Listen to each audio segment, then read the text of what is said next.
it's Hassan. You're watching Preston Avery Design. So yesterday it was Thursday and I really wanted to go thrifting at my local thrift store. However, as a business owner, I've learned one of the ways to be successful at running a business is managing expenses. So instead of going out to shop, I went into my attic and I grabbed a box. I have piles of things up there. So I grabbed this box. I have not looked inside it, but I know that there is plenty of items I can work with in here. So I'm challenging myself for this video to see how many items I can flip for profit just within this box. So let's go ahead and take everything out, see what's in here, and see what we can make and turn it into some cash.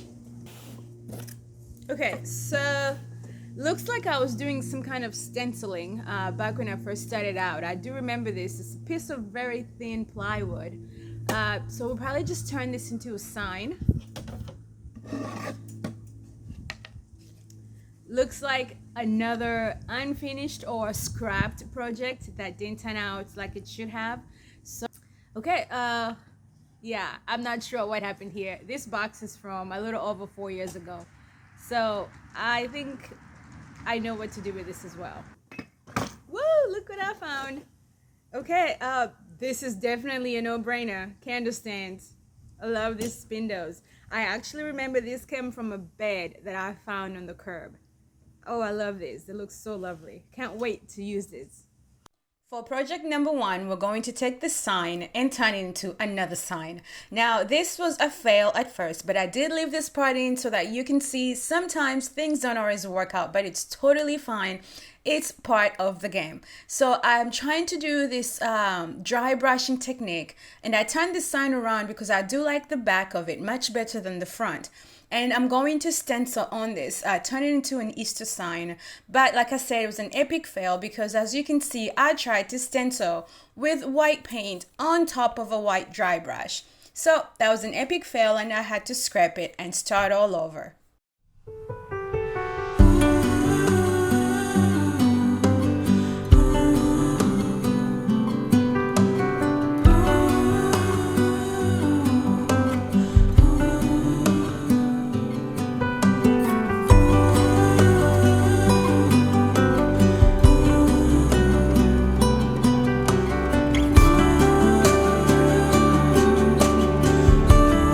I'm done getting the white paint and redoing that stencil. I'm taking some of my leftover IOD transfers and I'm going to embellish this sign even a little more. Oh, it's coming.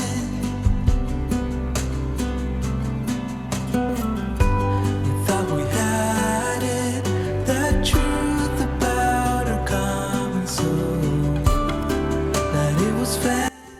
Moving on to project number 2, I'm taking this old pillow cover that was also in that box and I'm going to turn this into a floral pocket. Now I really don't like that pattern, but I do like the fabric, so I'm going to turn it inside out and use the white portion of the fabric. Now all these projects you're going to have to wait to the end for the big reveal. Once I have my fence board, I'm going over it with this dark brown paint from Decor Art, and then I'm going to go on top of that with my antiquing wax from Waverly.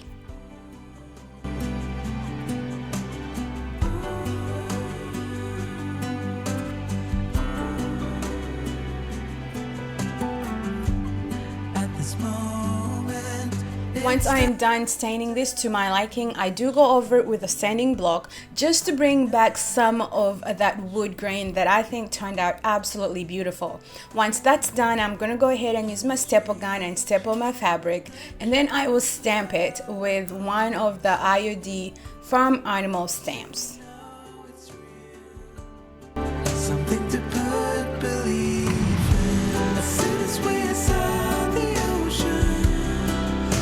What we had become, defying our own emotions, pretending land was our home. We couldn't embrace the notion that we were meant for something more, something beautiful.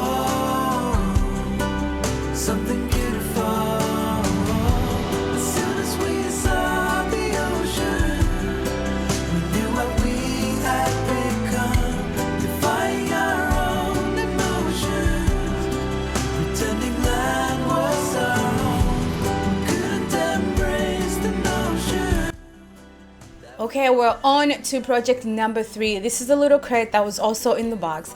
I'm going to add some Spanish moss around this, and I'm thinking I'm going to turn this into a little bird nest and put an egg in the middle.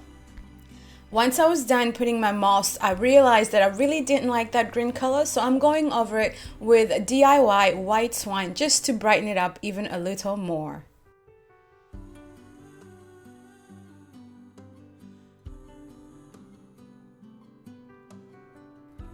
Next, I am taking this tiny wreath that I found from Amazon. I got this in a pack of 12, and I'm going to hot glue that in the middle so that it will be the placeholder for our egg.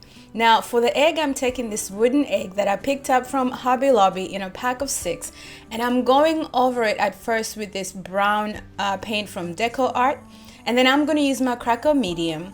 And after my cracker medium, I'll go over it with the white paint so you have that nice crackling brown coming through on top of that white paint.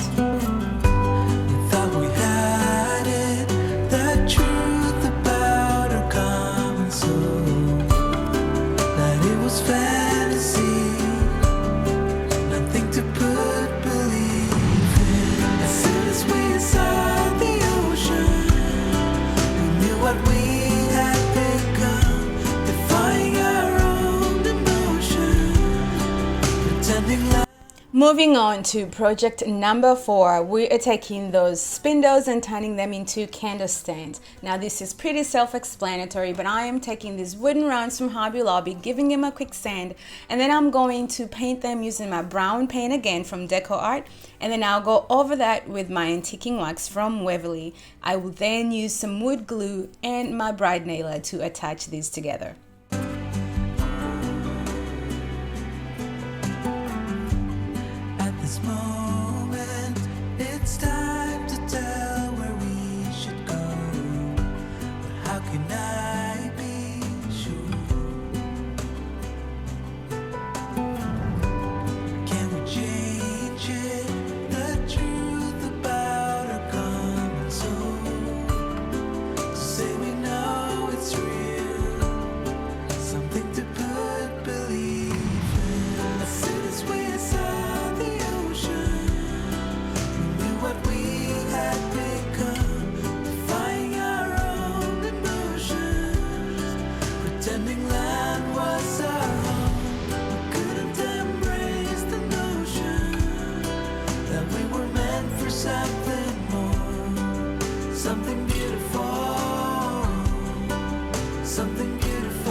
Moving on to project number 5, it is a ceramic candle stand that was also in that box. I'm giving this a quick stand because initially there's a horrible spray paint job that was done on it. Then I'm taking this little bowl and I'm using my Gorilla glue, the permanent kind, and I'm going to attach these together, take them outside, and then give them a coat of spray paint. Something beautiful, something beautiful.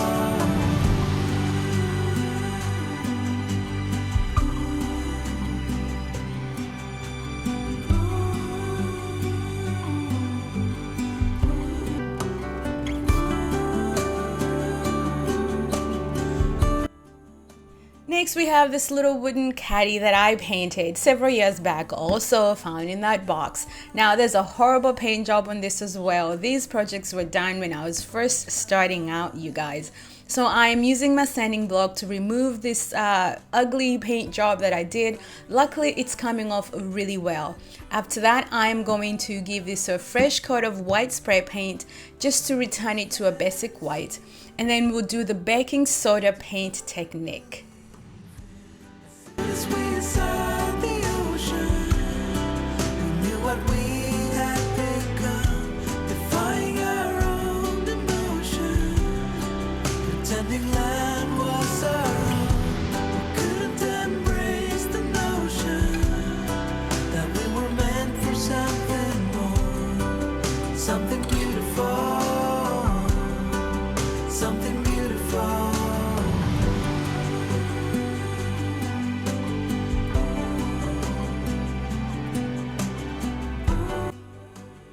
On to the next project. We are taking this little piece of plywood that I had stenciled with this cute bike, giving it a fresh sand because you do want to sand that, otherwise that paint will always show through in your top coat.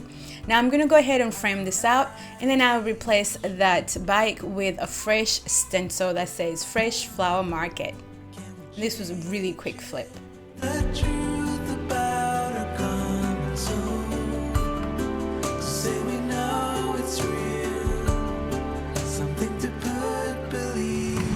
Lastly, we are moving on to this cutting board. It's also getting sanded and then a fresh coat of paint and finally stenciled.